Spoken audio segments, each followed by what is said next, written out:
how's your visiting friends? Oh, well, I finally got rid of my 3 guests, Tim. And of course, I'm talking about, for anybody who hasn't been with us for the last couple weeks, and why would you not be with us? Why would you not be listening to every episode of SETI BIMCO when it comes out Wednesday mornings? But I had 3 guests. Well, we were trying to contact the spirit of B. Arthur on the Ouija board to wish Norman Lear a happy... Yes, Norman Lear's 100th birthday. Well, so of course, it was the woman who owns the shop that sells the crystals and tarot cards, who smells of patchouli oil and doesn't shave her armpits. The mentally challenged girl who puts the rotisserie chickens on the spits in the deli at Walmart. And the homeless guy who rummages through our dumpster for deposit bottle. And they were probably in that spare bedroom for about 2 weeks. I'm never going to get rid of the smell of patchouli oil and armpit stench and all that grease from those day-old rotisserie chickens they were eating in the carpet. Let's just say I won't be getting that security deposit back, okay? Chicken carpet. I've had it many times. Oh, chicken carpet. You got to rip the whole thing out and replace it. You cannot clean up chicken carpet. Unfortunately, we never did contact the spirit of B. Arthur with the Ouija board. While we were recording, if you remember, we did contact the spirits of Petticoat Junction's B. Benaderet and Bill Macy, who played Maud's husband, Walter.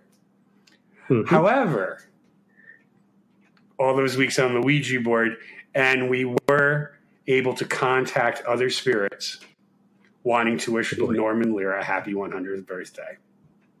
And they were Jimmy Durante, Jacques Cousteau, Julia Child, Princess Lee Radswell, Marie Curie, winner of the Nobel Prize in both physics and chemistry, Supreme's founding members Florence Ballard and Mary Wilson, Princess Margaret, William Herschel, discoverer of the planet Uranus, Prince Paul of Yugoslavia, Busby Berkeley. It's the SETI BIMCO Show with your hosts, Tim and John.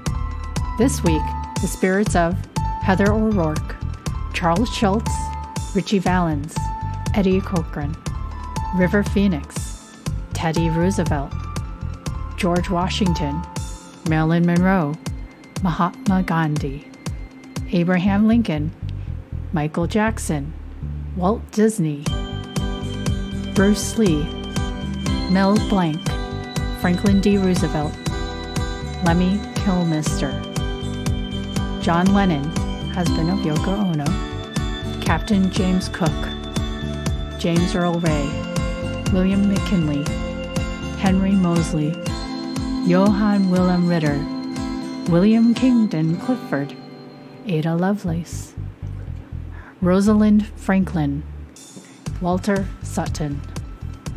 The alto section of the 1937 Mormon Tabernacle Choir. Lester B. Pearson, the 14th Prime Minister of Canada. Sal Mineo. Leonard Howell, founder of Rastafarianism. John Denver. Novelist Barbara Pym. Kurt Weigelt, founder of Lufthansa. Dame Agatha Christie. Vice President Nelson Rockefeller. St. Agatha of Sicily, patron saint of wet nurses. Our gang's Billy Buckwheat Thomas. Archduke Franz Ferdinand. English cricketer Herbert Sutcliffe. Indira Gandhi. Gilligan's Island lovey actress Natalie Schaefer. Dottie West.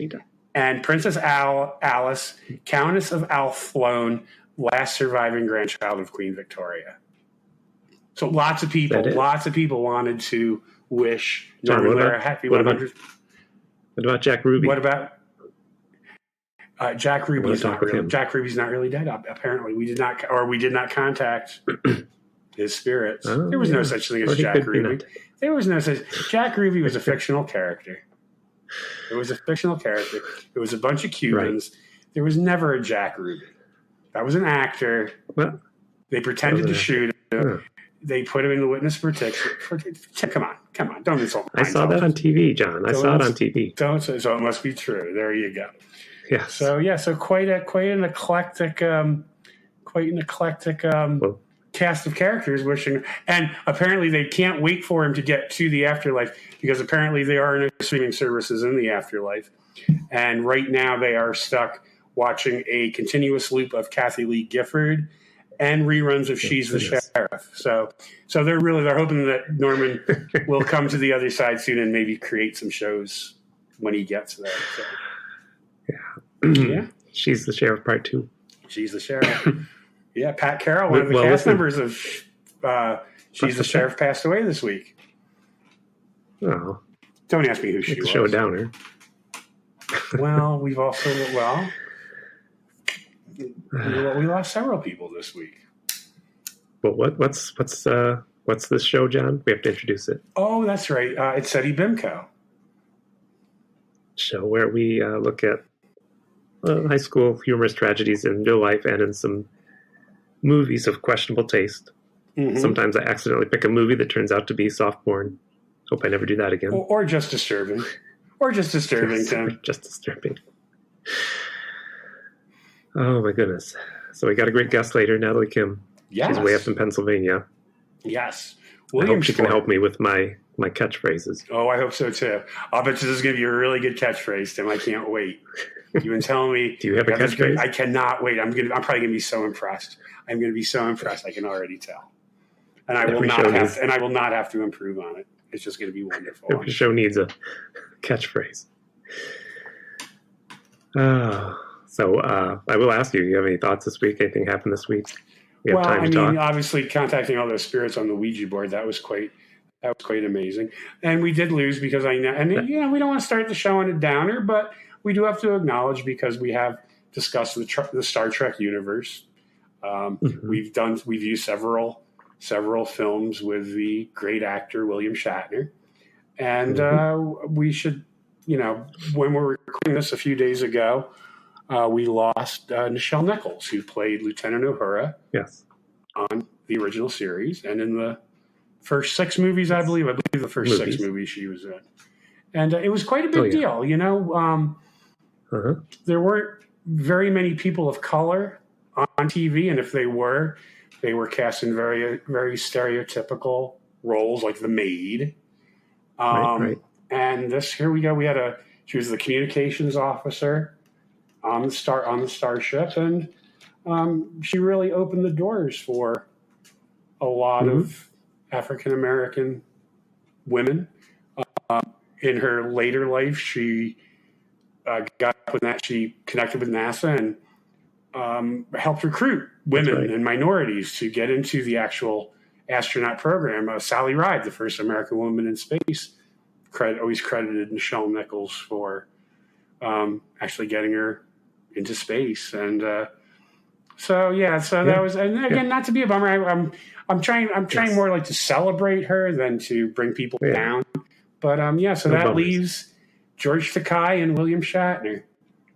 Yes, we're rumored not to like each other very much. Well, that's what you were saying. It was like, George Takei, the one that hated him the most. And I'm like thinking, wow, really? Takei was the one who hated him the most? Because in everybody's obituary, if you've ever noticed this, like in Nichelle Nichols, one of her obituaries, I don't know if it was People or one of those, she's like, and she really didn't care for William Shatner. She felt he was arrogant. And I'm like, but George Takei was the one who hated her most. But no, none of them had. I think like Leonard Nimoy kind of tolerated him. Because, Leonard Nimoy was a pretty big, he did Mission Impossible. He did other things outside of Star Trek. But the rest of them, they just didn't have much use for Shatner. And, I was reading, oh, my God, this is so sad. I was reading this, like, right before we started recording, knowing that I wanted to talk about Nichelle Nichols. They were talking about the Star Trek, the animated series, from the early 70s, and they gave they cast everyone from the original series on the animated series except for Walter Koenig, who played Chekhov, because they didn't have enough money to hire the entire cast. That's animation, John. But I mean, how insulted must he have been? He'd be like, we're going to have to cut one cast member because we can't afford it. And guess what, Walter? It's going to be you. He must have felt so bad. He probably his kids were watching it on Saturday mornings, and he was probably like sitting there all bitter, probably drunk already because he was bitter about not being cast in it. Don't talk about the Russians that way. He wasn't really Russian, but anyway. What? No, I'm sorry. Have I ruined the? Yeah, James Doohan was not really Scottish. George Takei wasn't really Japanese. No, that's not true. That's not true. Yeah. So the only thing that happened to me was Gene wanted to go to Trader Joe's. Do you have a Trader Joe's up there in Auburn? No, closest to me is East Syracuse. Trader Joe's is where's yours? Is yours in the neighborhood? Brooklyn. Well, I know, yeah. But I mean, like it is in your neighborhood. Well, I mean, we walked for 20 minutes. Oh, okay. But all right. It's just full of young people who, I don't know if the young people go there to meet other people, but it's just young people, and it's pandemonium, and it's like people that never learned how to push carts around the store in some sort of order. They're just it's like bumper cars in there. I guess you haven't experienced it, but I never bring a cart to Trader Joe's. And Gene went to a different store to get something while I was shopping at first, so I was alone, and I kept hearing the squeaky wheel the whole time I was going around the store, and it was like this woman. And I'm not saying that the woman was following me. I don't know. I'm not trying to brag about myself, but I noticed it was a woman, and everywhere I went, I heard her squeaky wheel, and I turned around, there she was with the squeaky wheel cart. Until Gene showed up, though. When Gene showed up, I was like, she disappeared finally. Oh my god! So I don't know. She was stalking me. Stalking you, date me or kill me, but getting ready to abduct you, strangle you like at the end of Mr. Good, looking for Mr. Goodbar. Yeah. Yes. Yeah. You keep mentioning that movie. No, I haven't. You want to know something? I never saw that movie. I haven't mentioned that movie yet. Tim, what are you talking about?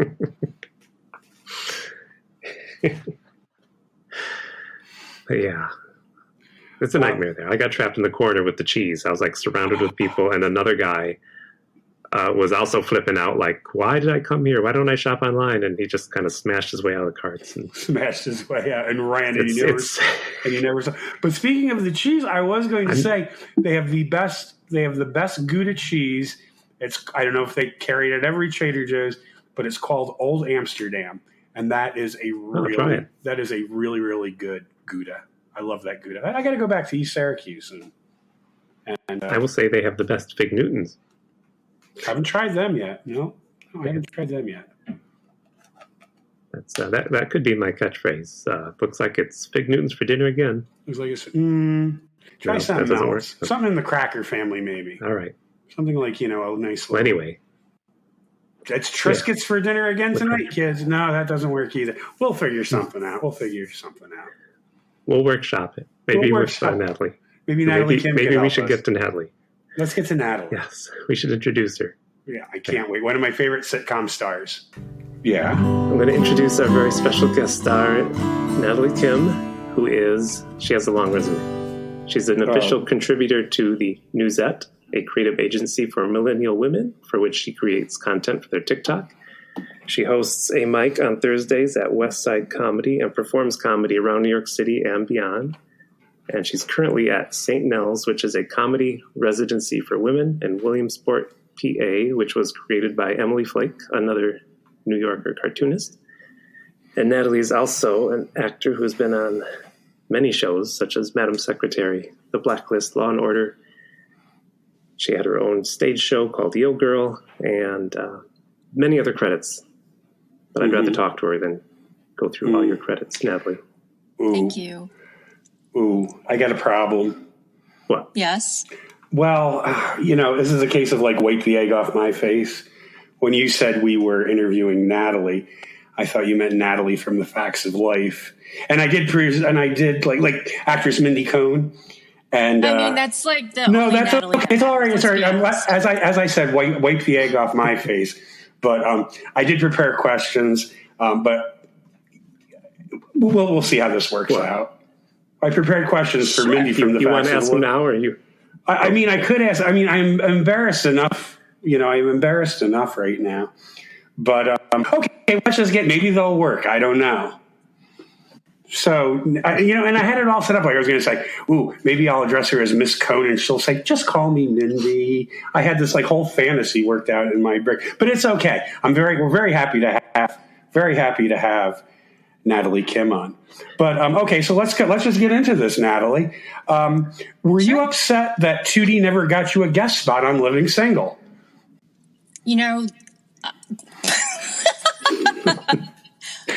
Yes, it was a wound that has not been healed. That is not too soon. And bringing it up is actually quite traumatic, John. I am sorry. I am sorry. I did not mean to hit a nerve. I'm sorry. Yeah, so basically, your friendship suffered from it, is what you're saying. Okay. We patched things up. She did the reality show. But still, things aren't the same. Things have never been the same, is what you're saying. That's what I'm hearing.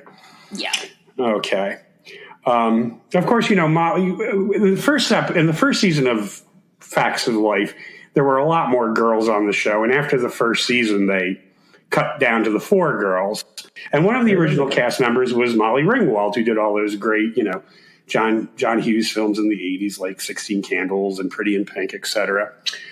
Now, Molly Ringwald claims that after season 1 of the Facts of Life, it was her character that was to remain. She was going to be one of the 4 girls. She claims you gave her a McDonald's Shamrock Shake spiked with Dulcolax, and then coincidentally came to get your last paycheck when the meeting was going on. Would you care to defend yourself from this accusation, Miss Cohn? I mean Miss Kim. Yeah. The only connection I have to Molly Ringwald at this time is I'd seen her at the Vineyard Theater doing How I Learned to Drive by Paula Vogel, which was many, many, many, many years ago. And it was it's a very good play. It's very disturbing. So, Molly, I think you made out really well. You win. Okay, so what you're saying is that, like, basically you have ruined every relationship with your former Facts of Life co-star. Is what I'm hearing. That's what the business is about. I don't want this to be like TMZ, but yeah. I have burning bridges on my resume. Oh dear. Well, this is turning into TMZ now, isn't it? And just one last question, because this is working out so well. It's been reported that during the filming of The Facts of Life Goes to Paris, that, in an effort to seem more French, you refused to use deodorant for the entire shoot. Oh, no. You insulted all of Natalie's French relatives. I don't stink. So it's not really... Natalie has like a whole bunch of French cousins you've insulted. Oh, it's on my bucket list to live in Paris for a year. Talking over you. No, not at all. Do it, John. What's stopping you? Yeah, I'm going to write the great American novel. I'm going to take a much younger lover, and I'm going to play stand-up bass in a jazz club with a galoise hanging from my bottom lip. I've got it all planned out. Yeah, I feel like you really do, and I think you need to make it happen. I think I will. Yeah, it's a beautiful. It's a beautiful vision. Thank you. I'm very excited. Okay. I'm sorry, Natalie. I had no idea he was going to throw these questions at me. Well, again, as I say, wipe the egg off my face. I think I recovered very well, though. I think you prepare the best that you can, and I know, and then you kind of just have to go with it. So we did that. You wing just it. Winging it. Exactly. So, Natalie, I haven't seen or heard from you in so long. I am very happy to have you on the show. It's so good to see you. You were going to be on the show a while back, but you had to spend time with your kids rather than with your friends. No, I'm basically a flake, and I'm just giving you a hard time. I'm very non-committal, and it's it's the fatal flaw of Natalie Kim. Yeah, I mean, I have children. I use them as excuses. It's total excuse. It's either exhaustion, or I'm sick, or I need to do something with the kids. So I'm so happy. I've seen your Instagram. Happen. It's yeah. I've seen your Instagram. You have like 5 cats, 7 kids. I don't know. What are you talking about? No, I have 2 children. I see you have cats and kids on Instagram. I didn't bother counting them. That's all. Yeah. I mean, that's basically my life. All the other stuff is just there. But yeah, I'm pretty much just a mom to cats and kids. But yeah, it's really great to see your face. Well, what's the newsette, by the way? Oh, so the newsette is it's edited by Kelly Sater, and she I believe she started Scary Mommy, which is another huge presence on social media.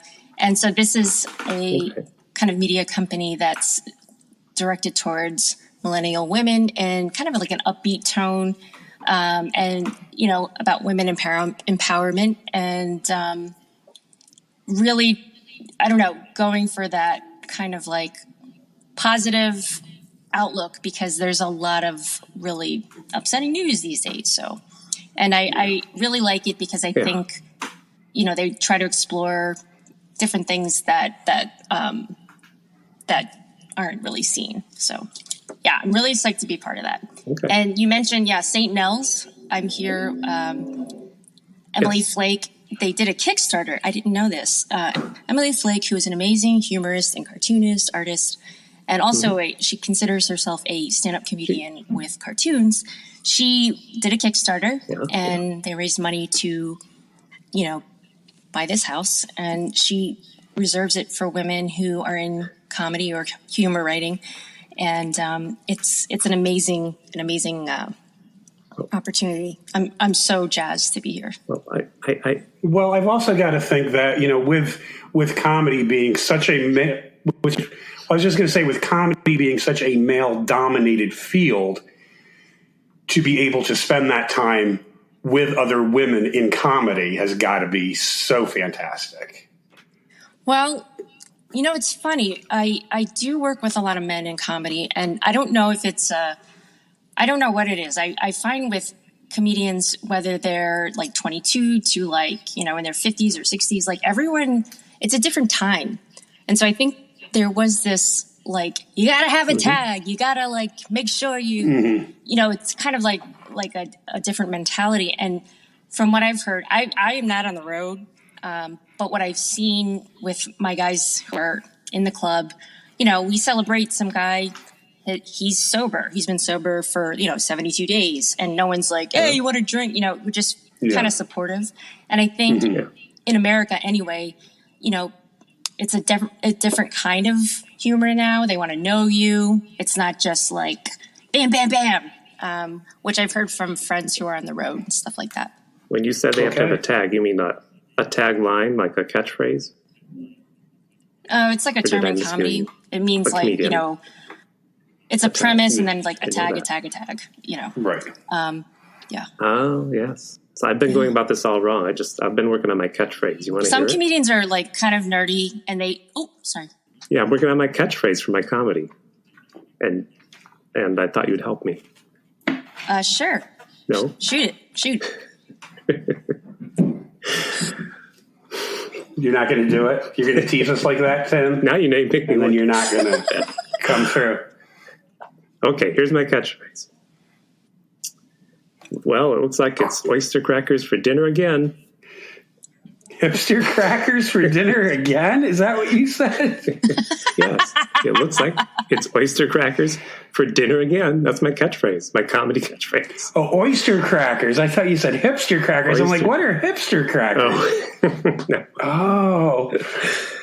I was like, hipster crackers, that might be a derogatory term. Do you know oyster crackers? We're old people. You hipster crackers, get out of this. Get out of this coffee house. Anyway. But John, you don't know this, but I have a bone to pick with Emily Flake. Okay, Natalie? Oh, dear. Are you going to air your dirty laundry out here on the Seti Bimco show? Do you know why we're recording a little earlier tonight? It's because Natalie's going to go with Emily to see Weird Al. Oh. It's not actually with Emily. We might Emily, still hear him. I believe she introduced me to some really nice people, and they were like, hey, we're running this event, so do you want to come? And I'm like, yeah. So yeah, I'm excited. But But yeah, I mean, the town of Williamsport, it has a lot of history. There's like these beautiful historical buildings, and it's pretty convenient. And it's a house that was kind of decorated and by a comedian. I'm sorry, not a comedian, but a cartoonist. So like all the books are amazing, and it's just very supportive for someone like me, a nerd, to concentrate. And so I'm working on essays of when I had been growing up as a kid in Long Island and Maryland, and I had written it during the pandemic, just typed out 10,000 words. It's rubbish. And now I'm going back and kind of revising it. The first draft is always rubbish. Trust me. Well, Hemingway said, write the first draft with your heart and the second draft with your head. That's what Hemingway said. Yeah, I think that's... You know what else he said? Sounds really good. What? Is this gun loaded? No. What did he say, Tim? What? Oh, jeez. He used to say, looks like oyster crackers for dinner again. Oh, God. Anyway, never mind. You know what, Tim? I think your delivery would be... Your delivery, you have to just believe it. Yes. And don't say the never mind. Right. Just you know what he said? It's oyster crackers for dinner again. That's how you deliver it. It's oyster crackers for dinner again. You've been doing stand-up since I saw you do that show, maybe, I don't know if it's been 4 years. Before the pandemic, I saw you do your first stand-up, I think. Or you joined a group and you had a big show with like 6 people. Yeah, so I, before pandemic, I was, regular like for about 4 years. And during pandemic, I was actually working full-time, and with a full-time job with 2 children. It was it was not possible. I didn't want to go out. I didn't want to I know people were really persistent. They would go out and do it in the Central Park or whatever. And so I gingerly came back in April. Right. And it feels really good. I'm really rusty, but it's great. Like every time I go to the mic, I'm grumbly. I'm like, I don't want to do this. So many things I have to do. But then when I get there, get in the club, it's cold. It's it's kind of like my church or whatever. I love it. So, anywho. Right. And do you do it every Thursday, or you just host the open mic? Yeah, so I host every Thursday, and sometimes people ask me to be on a show. And yeah, I go up. It's, and I have to say there's a lot more women in comedy now. Like the woman who books West Side Comedy, she's very pro women, and it's a lot of great women in comedy. But so this is airing in September, right? I had a camp story, and then I had like a lot of embarrassing stories. I don't know which we all do. I mean, you can pick any one. It's okay. It's okay if it's not camp. Oh, okay. I think. Oh, but before you tell your story, Natalie, I did want to say that there's I rewatched some of your stuff, and I remembered the movie. Is it called See Me? Do I remember the name right? Yeah. Where you're a police officer? Yeah, it's called See Me, See You, and it's a short film that I wrote. I just wanted to say that I really enjoyed that film. I love that film. Thank you. I really appreciate that. I love that film so much because I could so relate, because there's always like that one hot homeless guy. And you're like, no, seriously, you're like, I know he's pushing his shopping cart around, and I know he's yelling at the fire hydrant, but he's still hot. I mean, sure, probably after sex he strangled me to death, probably like a very Looking for Mr. Goodbar kind of ending. But no, it's like, no, I totally get it. And then you got to walk away. You're like, wait, no, he's homeless. No, I can't do that. Thank you, John. I think the actor will be very very psyched that he thought he was homeless. I mean, I kind of always wanted to do a story where I played a cop, and the background of that is that I had auditioned for Blue Bloods, and on that particular episode was the playwright Diana Son, who she did Stop Kiss, which is an amazing play, and she wrote a very small character, a pregnant cop, and she was kind of a smart aleck. And I loved it. I mean, it was basically me. And I booked it, and I was psyched, and then the part was cut. Mm-hmm. So it just stuck in my head. I mean, I just I have to play a cop. I have, it just, I grew up in Long Island, which is pretty blue collar. My stepdad was a fireman, steam fitter, and the guy across the street was a cop. It's, so it's just the character that I just knew. Mm-hmm. And my friend who's in it, JR, he is an amazing actor, and he is a cop. I will tell you, civilians love it. They really, love everything about it. Cops are well, let me tell you the 26 reasons why I didn't like it, or, the inaccuracies. And so, and the funny thing is, because it was like I was aware of... How many cops have you showed this to? Is this going to affect I just said, how many cops have you shown this to? The delay? Is this screwing up with... It's okay. So, yeah. There's a little delay for you. Shit. It's oyster crackers for dinner again tonight, kids. I'm going to use that now. I'm going to steal that. I'm going to use that now. You're going to be... You stole my, I'm sorry. I thought the catchphrase, John. No. I'm not stealing it. I'm just trying to help you build on it. And I'm sorry. I was under the impression that character at the end of the film was a homeless guy in the park. That you know what? Why not? Why not? Why not? That's what I thought. Oh, which one? No, I wanted to read a story about you always see whenever John doesn't see hipsters. Whenever an amateur like myself makes a film about a cop, it's about a shootout, or it's about rescuing someone or getting shot, and your partner's laying down on the ground. And I just wanted a regular day of cops on the job, and this woman has love issues.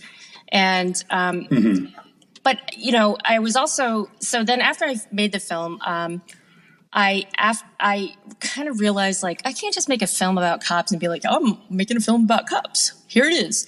I needed to dig a little deeper in terms of what was happening with blacks and cops, and what was happening. I needed it to be a little. I needed to do my own investigation of okay, what does it mean to be a cop in society, the reality, and I don't know. So I kind of met this guy at the New York Peace Institute, which is a place where they do mediation.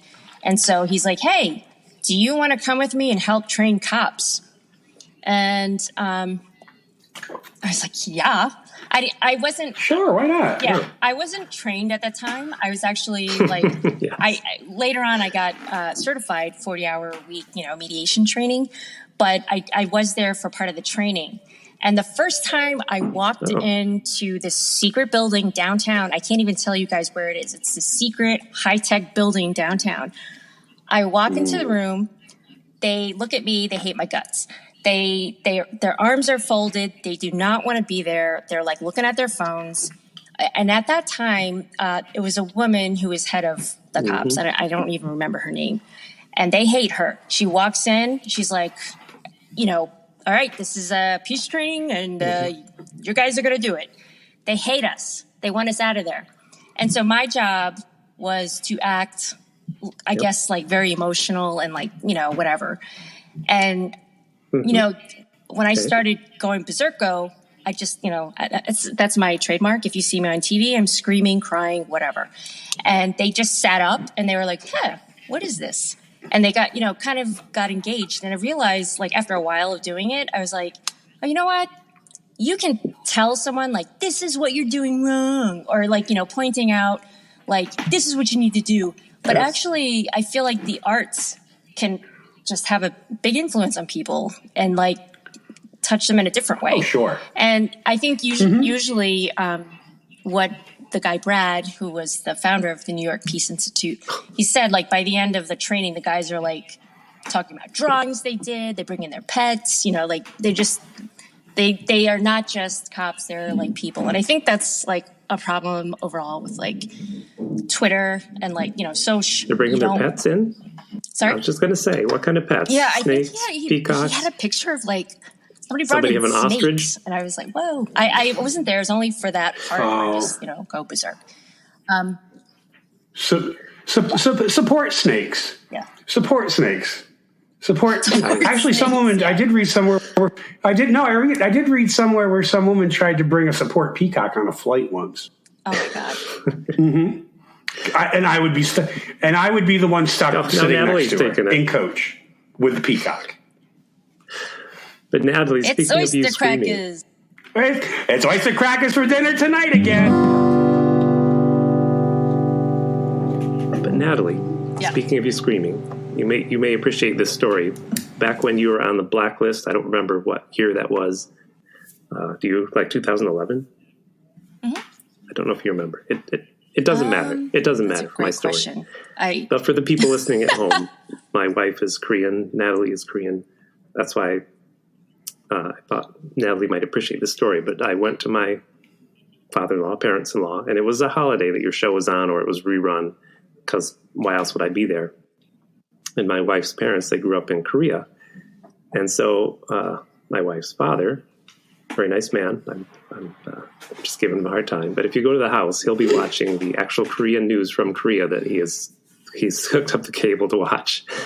And, he doesn't care who's there with them. You'll just sit down and I'll be like, yeah, I'm watching the news. I don't know what they're saying. And he'll turn to me once in a while and say, they're upset. Sony's doing this or whatever. But eventually he'll turn it. And that night you were on, he was turning the channel. And I saw the blacklist come on, and I said, "Oh, our friend is on that show, Natalie Kim." And he says, "Is she Korean?" I said, "Yeah." He goes, "Okay, we'll watch." Okay, we'll watch. Because if she's not Korean, we're not going to watch. Well, that's how her parents are. Like they take the car to the garage and fix it, and it's not fixed.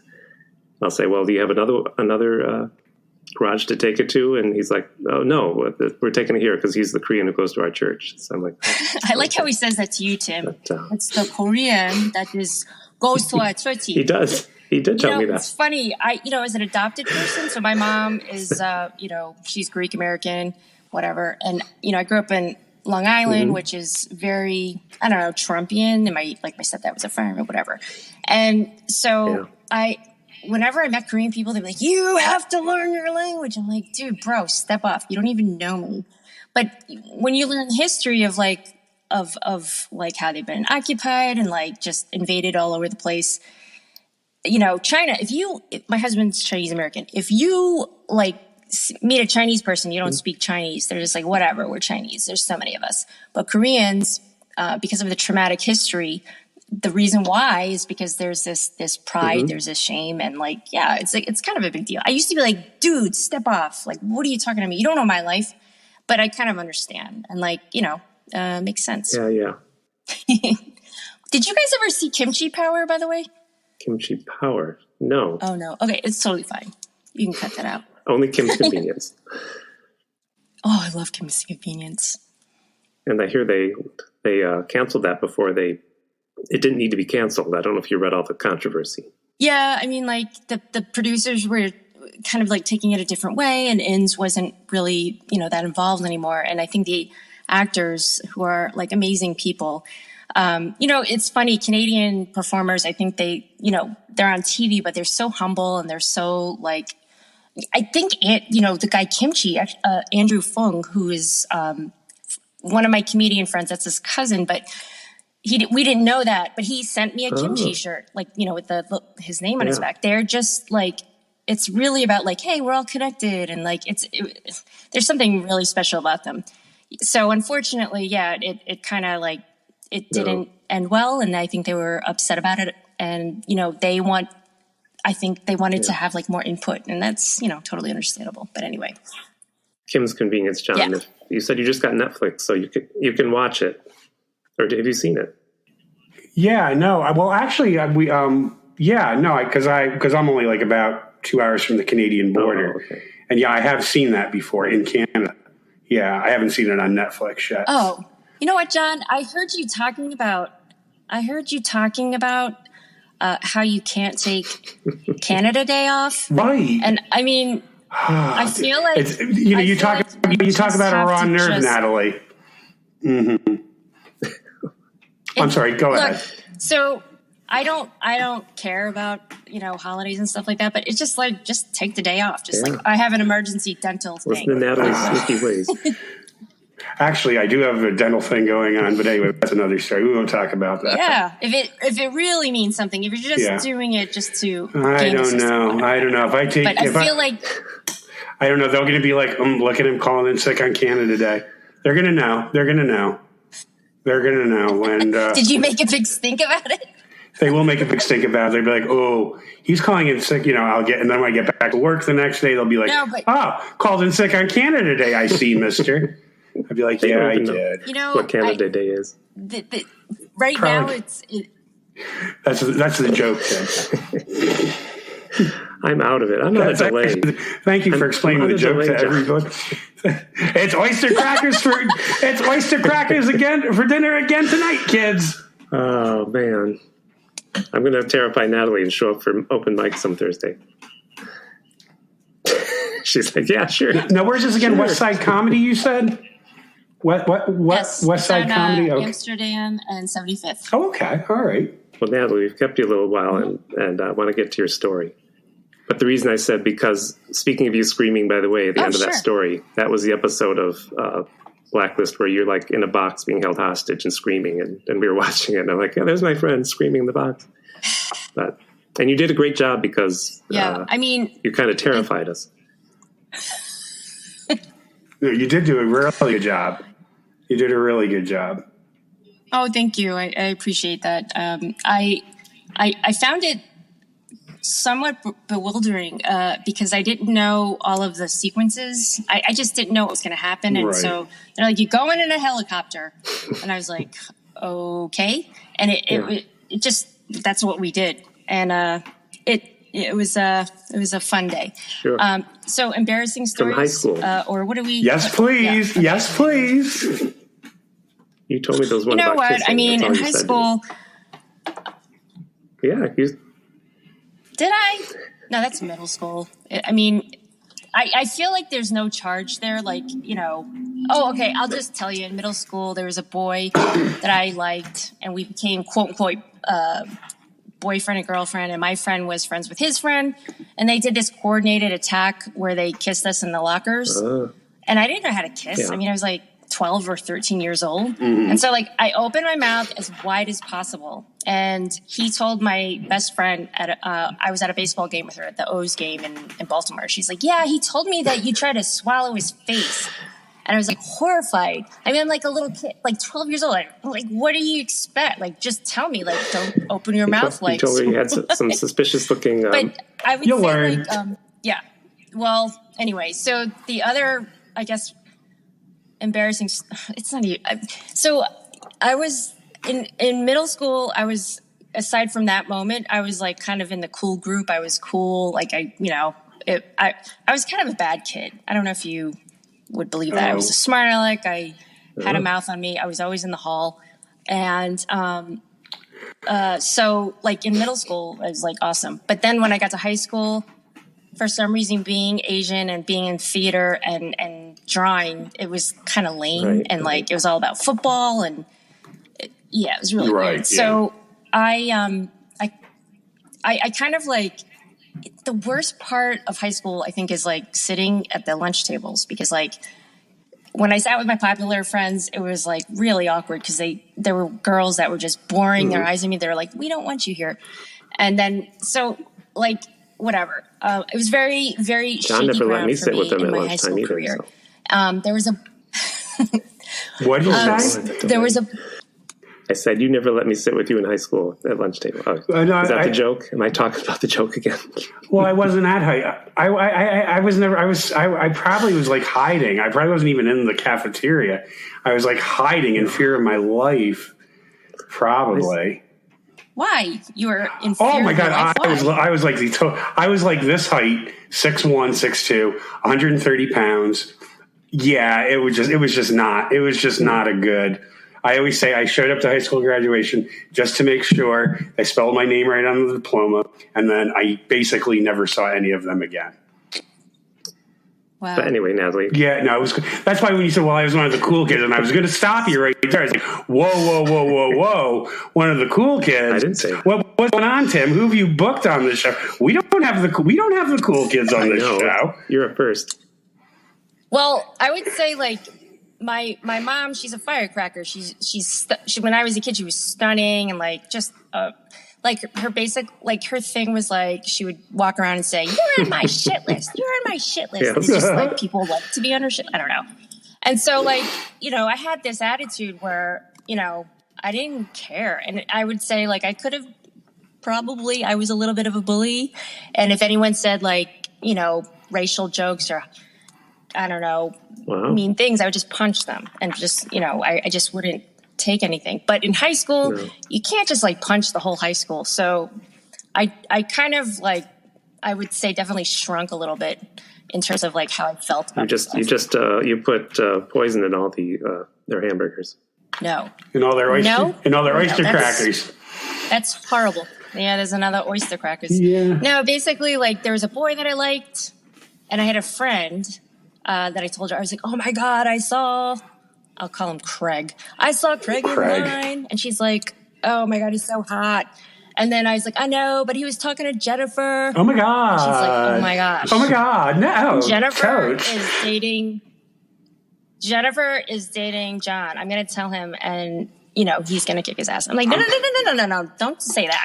I actually just want to, I'm just observing that he's handsome. That's it. Like, ew, stop. The next day, the guy that I really like, somehow I was sitting at his lunch table and he's freaking out. He's like, I don't know what's going on, but I'm going to get my ass kicked. And instead of saying like, oh, wow, I know what's happening. And this, this is the source of whatever. I just hid in the bathroom. And that always worked for me, Natalie. No, that was a good judgment call. No. That always worked for me. Hide in the bathroom. Yeah. I'm with you, sis. I'm with you, sister. But you hid, but what happened? Did he get beat up?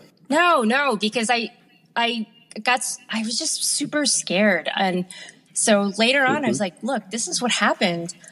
I had to tell him that I thought he was cute. I was just like, I said, you're cute. And you were talking to him. And I was like, oh, bummer.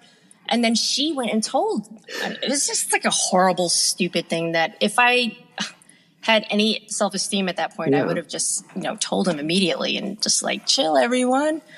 You had to tell him like the end of a sitcom that this all happened because I said you were cute. Yeah. Anyway. That'd be a great episode of Facts of Life. That would be a great episode of Facts of Life, or One Day at a Time, or the original, or Family Matters. Yeah. It's always the I never did see your girl show. Isn't that about when you're a teenager, or is it when you're about when you are a little bit older?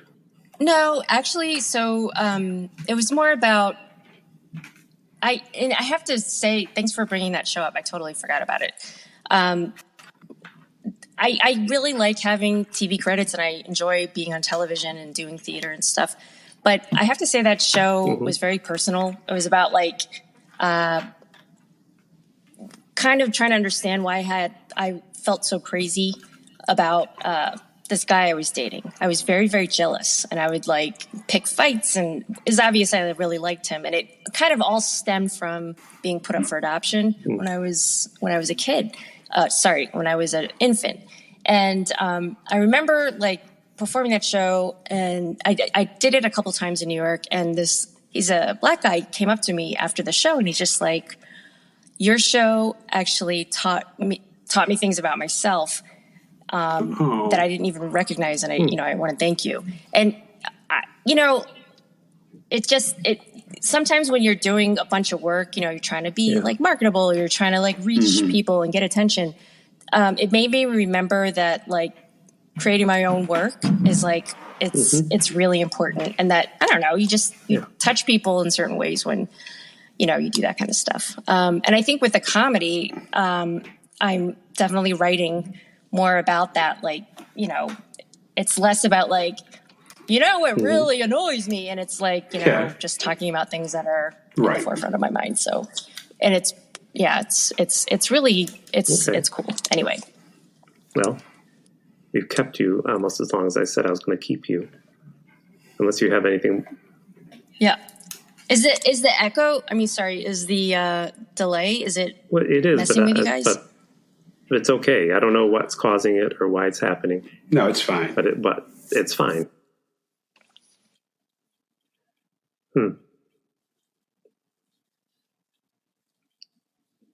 Yeah.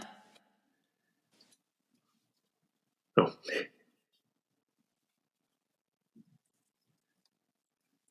I have no idea. Oop. Yeah, I you know what?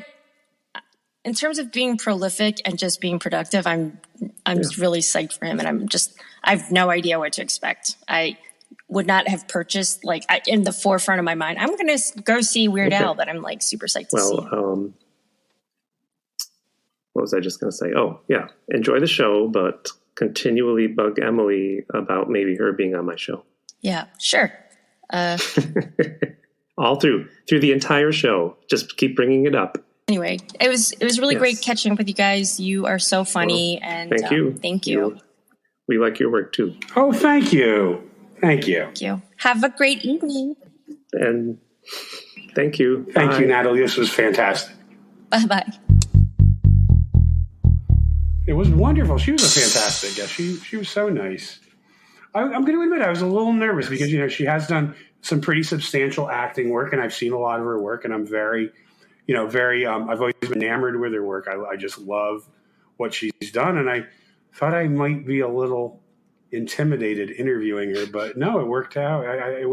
She was just lovely. Lovely. I can't, that's the word I come up with. She was just lovely. And she'd still be here, but she's got to go see Weird Al. Weird Al Yankovic, and we don't know if he's doing the parody songs or is it original songs. Write us a letter, Natalie. Send it to. And we'll give you the email address in the end. But speaking of letters, Tim. Speaking of letters, we had a letter. Looks like it's oyster crackers for dinner again. Looks like it's oyster crackers for dinner again. I believed in it. I believed in my line. You just need no. It was just a delivery. It's just no. We'll use that week to week. Well, we do have John. Guess what? Kids, we're so disorganized this week. It's oyster crackers for dinner again tonight, kids. It's the Seti Bimco show. I love it. Looks like it's oyster crackers. I can't do it, John. What is it? It looks like Ritz crackers for dinner. No. It looks like it's Cheez-Its for... damn it. We'll write it down and we'll practice it. We'll take an hour. We won't record an episode next week. We'll just take a whole hour and we'll record. It's oyster crackers for dinner again tonight. We'll do it. I got to believe it. But John, we got a letter. Got a letter from friend of the show, New York Times bestselling author, George O'Connor. George O'Connor. Only one of your best friends in the world. Only one of your best friends in the world, and you can't get his name right. That's okay. I said his name right. Hi, John. Hi, Tim. At the time of my writing, I have just listened to the latest episode of Seti Bimco. I was initially excited that you twos were covering a movie I'd actually heard of, namely Poison Ivy. But I was crushed, I say, to discover you were not talking about the smutty 1992 Drew Barrymore vehicle, but instead we're talking about this weird Jackie Gleason fetishizing TV movie starring Joe from The Facts of Life and Marty McFly. Boo. Ooh. I humbly request that you do the other Poison Ivy movie to assuage my crushing disappointment. Sincerely, your pal, New York Times bestselling author George O'Connor. Mm. You know what I say to you, George? Looks like it's graham crackers for dinner again. No, damn it, I messed it up. No, you messed it up again. Well, I did write a response to New York Times bestselling author and friend of the show, George O'Connor. Could I read it? And you wrote a response, a letter. And tell me. I don't normally do this, but since it is New York Times bestselling author and friend of the show, George O'Connor, I made this exception. Okay. I'll play some soothing music behind. Yeah, that would be awesome. Thank you. Dear New York Times bestselling author and friend of the show, George O'Connor, we will take your request into consideration. However, as you are aware, the premise of SETI BIMCO is to revisit the embarrassment of high school and other travails of the time. We feel that if anyone even remotely resembling the Drew Barrymore character in the 1992 Smutfest, Poison Ivy, had approached us in high school, the story would have ended with us urinating in our pants. Again, thank you for your support of SETI BIMCO, and we hope that you will continue as a faithful listener. Yay! Yay! But it's good letter. Thank you. I thought it was a very professional response and totally true. We would pee our pants if, yeah. But thanks for writing, George. Thank you for writing, New York Times bestselling author and friend of the show, George O'Connor. And I kind of want to say sorry to Corey. When I read his letter last week, I felt exhausted, but it was the midst of the heat wave, and I was super hot, and John had passed out. I'd passed out. That's no excuse. It's no excuse, but I was, we were at the end of a long 4-hour recording. The producer was just on our asses, and we couldn't get anything right. 4 hours in the heat. Sorry again, Corey. So yeah, I was super hot. No excuse. I was losing energy when I read your letter. Okay, that's it. If you have anything to say, John, before we go. Well, and Walter Koenig is still Natalie alive. Kim. Natalie Kim was great. Walter Koenig is still alive. I did have to mention that. I made a mistake. They didn't want him in the animated show. They didn't he wasn't in the animated. That's it exactly, Tim. He was not in the animated series, and I totally forgot about it. All right. So next week we've got a great. Thank you, Natalie Kim. Thank you, Natalie Kim. Next week we've got a great show, and we're going to talk about. Well, the movie. No, it's my movie because, as people know, we record this weeks in advance. But next week we have special guest star, my dear friend. I share a birthday with her. We are going to interview Ms. Ivana Trump. I can't wait. Oh, it's going to be hilarious. It's going to be great. All right. Seriously, we're very, very close friends. Gloria Vanderbilt, Ivana, and I shared a birthday because, of course, Gloria is no longer with us. God rest her soul. Yes. And, we used to get on Rupert Murdoch's mega yacht off of the Italian Riviera and drink champagne and snort no-dos. It was awesome. Yes. Oh, and I can't, and it's going to be a great interview with Ivana. She's going to show us the new staircase she just had installed. I can't wait. It's going to be awesome. And she might even polish it. Maybe she will. She will. I can't wait to see that staircase. She's like, Johnny, you must see the new staircase. I was like, oh, Ivana, I can't wait. I'll bring Tim over. It's going to be a great interview. Nothing's going to go wrong on this one. Thank you, Natalie. Sorry. Thanks, Email Natalie. us, SETI BIMCO with an E. Send us emails at Gmail. SETI BIMCO with an E. SETI_BIMCO on Instagram, right, John? Right. And at Twitter. At SETI BIM. At Twitter. On the Twitters. Now we're gone. Quick programming note. We are taking next week off, but we'll be back in September. SETI BIMCO is a podcast by Tim Hamilton and John Kelly.